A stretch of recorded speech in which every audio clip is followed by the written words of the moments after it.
இப்ப இவர் தம்மையே அர்ப்பணிக்க துணிந்து விட்டார். இப்ப பாருங்க, மரணம் என்று சொன்னவுடனே, ஹலோ கவனிக்கிறீங்களா?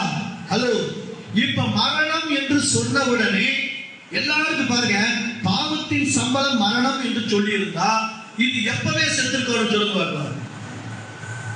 இந்த மரணம் எப்ப நிகழ்ந்திருக்கோம்? ஆதமுடைய முடிச்சிருக்கோம் இல்ல?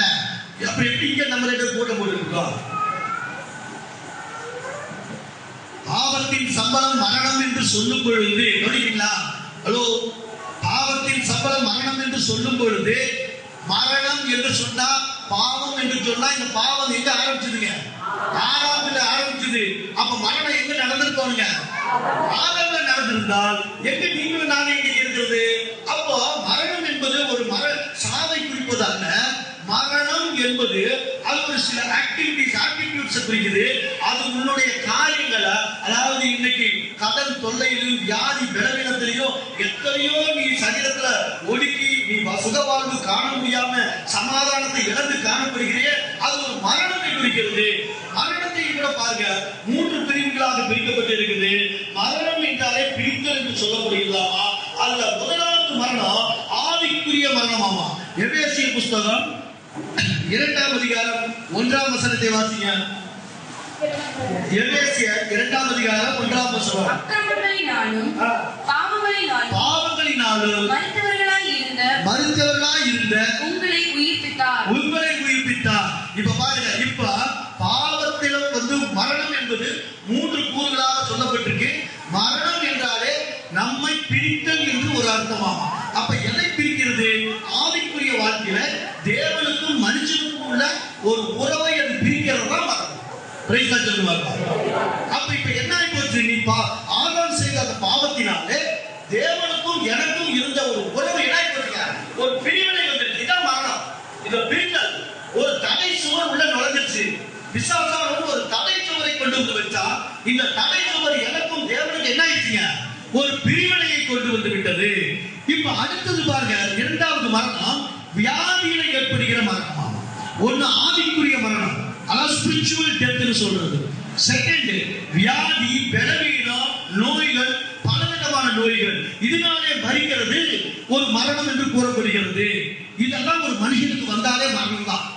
இன்னைக்கு கொடிய வியாதி எதுங்க? சுகர். எது வந்தாலும் ட்ரீட்மெண்ட். இந்த சுகருக்கு ட்ரீட்மெண்டே இல்லை. தின்னுட்டே இருக்கணும் மாத்திரை. எத்தனைதான் இருந்தாலும் கல்வி காலத்துல போய் படுத்துட்டு நம்பியாரு. அப்ப அந்த சுகருக்கு ஒரு சாவே இல்லாமல் இருப்பாரு. அப்ப அது ஒரு வகையான மரணம், உயிரோட கொள்றது. முதல் மரணம் என்ன மரணம் சொல்லுங்க?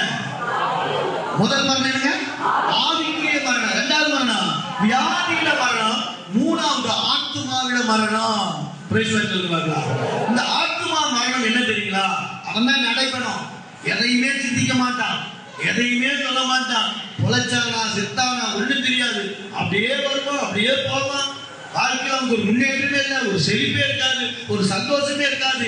கோயில் குளம் நல்லது கெட்டது ஒண்ணும் தெரியாது. ஆகமொத்தம் இவன் எண்ணங்கள் என்ன ஆயிடுச்சுங்க? மரணம் அடையுது. அப்ப ஆத்மாவில ஒரு மரணம். ஆகமொத்தம் இந்த 3 மரணத்தையும் யார் விரும்புறது இல்லைங்க? தேவன் விரும்புவதில்லை. ஆனா தேவன் இந்த 3 மரணத்தையும் மனுஷனுக்கு வைக்கல. அவர் வைத்தது என்னங்க? ஒன்னே ஒண்ணுதான். அது சமாதானம், சமாதானம், சமாதானம். இந்த சமாதானத்தை மாத்திரமே தேவன் விதைத்தாரு. ஆனா மனுஷன் என்ன பண்ணிட்டாங்க?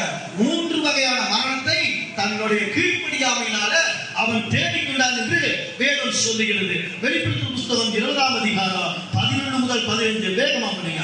வெளிப்படுத்தல் புஸ்தகம் பாருங்க. இந்த ஆத்துமாவில நித்திய நரகத்துக்கு போகுதாம். ஆத்துமா நித்திய நரகத்துக்கு போகுதாம். வெளிப்படுத்தல் புஸ்தகம் 20ஆம் அதிகாரம் 11 முதல் 15. எல்லாரும் பைபிள கவனிங்க, பைபிள பாருங்க. பின்பு நான் பெரிய வெள்ளி சிங்காசனத்தையும் அதின்மேல் வீற்றிருக்கிறவரையும் கண்டேன்.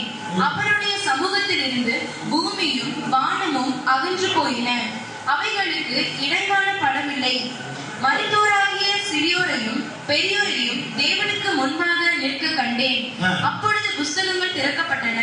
ஜீவ புஸ்தகம் என்னும் வேறொரு புஸ்தகமும் திறக்கப்பட்டது. அப்பொழுது அந்த புஸ்தகங்களில் எழுதப்பட்டவைகளின்படியே மரித்தோர் தங்கள் தங்கள் கிரீடங்களுக்கு தக்கதாக நியாய தீர்க்கப்படைத்தார்கள். சமுத்திரம் தன்னிலுள்ள மரித்தோரை ஒப்புவித்தது. மரணமும் பாதாளமும் தங்களில் உள்ள மரித்தோரை ஒப்புவித்தன. யாவரும் தங்கள் தங்கள் கிரியைகளின்படியே நியாய தீர்ப்படைந்தார்கள். அப்பொழுது மரணமும் பாதாளமும் அக்கினி கடலிலே தள்ளப்பட்டன. அக்கினி கடலிலே தள்ளப்பட்டது. இது இரண்டாம் மரணம். இது இரண்டாவது மரணம். ஜீவ புஸ்தகத்திலே எழுதப்பட்டவனாக காணப்படாதவன் எவனோ அவன் அக்கினி கடலிலே தள்ளப்பட்டான். அக்கினி கடலிலே தள்ளப்பட்டான். ஆக இந்த வசனம் என்ன எதை குறிக்கிறது?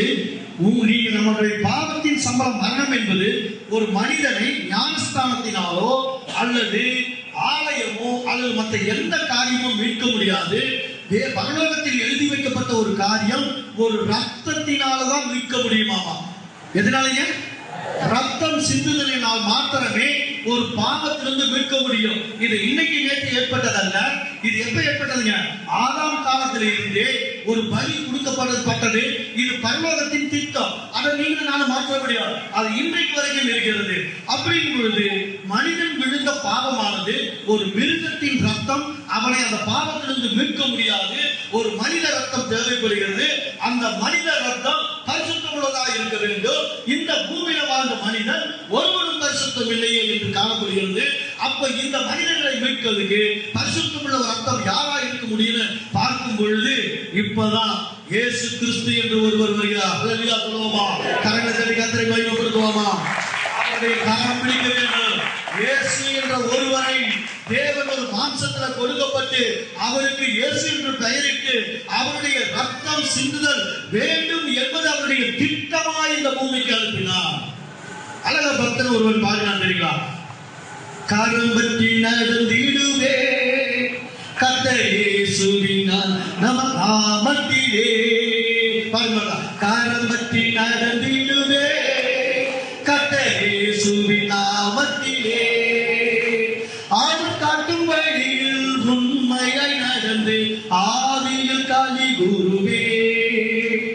அவர் காட்டும் வழியில் உண்மையாய் நடந்து ஆவியில் காலி குருவே.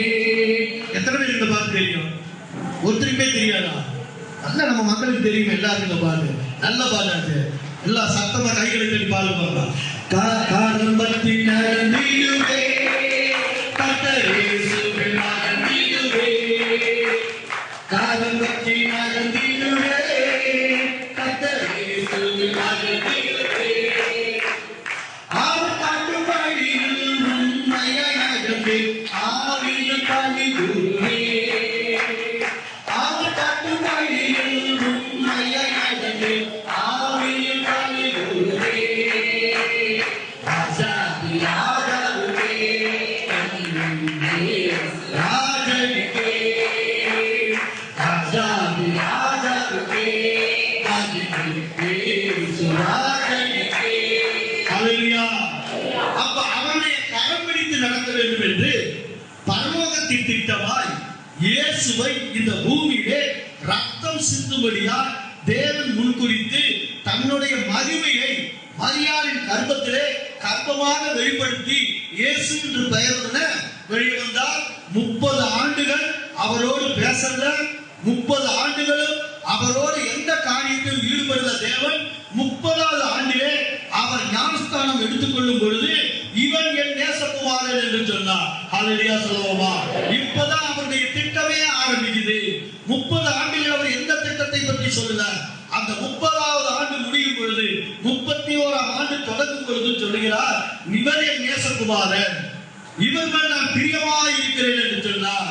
அப்பதான் சொன்னார், இயேசு சொன்னார், யோவான் புத்தகம் 8ஆம் அதிகாரம் 32ஆம் வசனத்தில் சொல்றார், சத்தியத்தையும் அறிவீர்கள், சத்தியம் உங்களை விடுதலையாக்கும் என்றார். அப்ப பாவத்துக்கு அடிமைப்பட்டு இருக்கிற நம்மளை விடுதலையாக்கும்படியாக இயேசு இந்த பூமியிலே வந்தார் என்று வேதம் எல்லா இடத்திலும் தெளிவாக சொல்லப்பட்டிருக்கு. ரோமர் புத்தகம் 3ஆம் அதிகாரம் 12ஆம் வசனத்தை வாசிக்க கேட்போம். எல்லாரும் வழி தப்பி ஏகமாய் கெட்டு போனார்கள். எல்லாரும் வழி தப்பி ஏகமாய் கெட்டு போனார்கள். நன்மை செய்கிறவன் இல்லை, நன்மை செய்கிறவன் இல்லை, ஒருவனாகிலும் இல்லை, ஒருவனாகிலும் இல்லைட்டார்.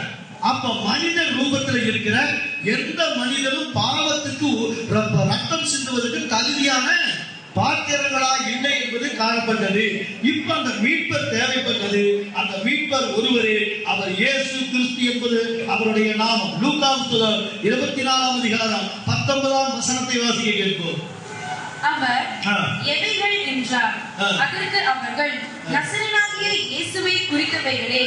அவர் தேவனுக்கு முன்பாகவும் ஜனங்கள் எல்லாருக்கும் முன்பாகவும் செய்கையிலும் வாக்கிலும் வல்லமையுள்ள தீர்க்கதரிசியாய் இருந்தார். அப்ப வாக்கிலும் நடத்தையிலும் அவர் எல்லாவற்றிலும் எப்படி இருந்தார்? ஒரு தீர்க்கதரிசியாய் இருந்தார், ஒரு பரிசுத்தம் உள்ள ஒரு மனிதனாய் என்று அவருடைய பரிசுத்தத்தை குறித்து வேதம் நமக்கு சாட்சி சொல்லுகிறது.